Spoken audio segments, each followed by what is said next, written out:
I understand that this is a political arena we're in, Madam Chair, and at no point were these measures put on our civil servants as a punitive manner.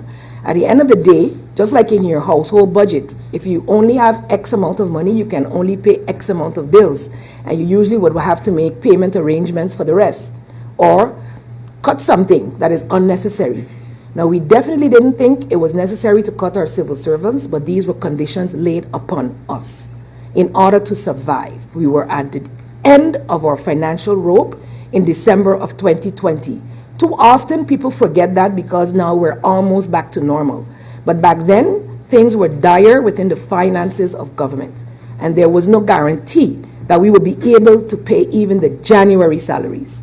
And that was the reason why we accepted these conditions, as well as pledged to remove them as soon as possible. And since they're our own laws, we felt we could remove them once we had the finances.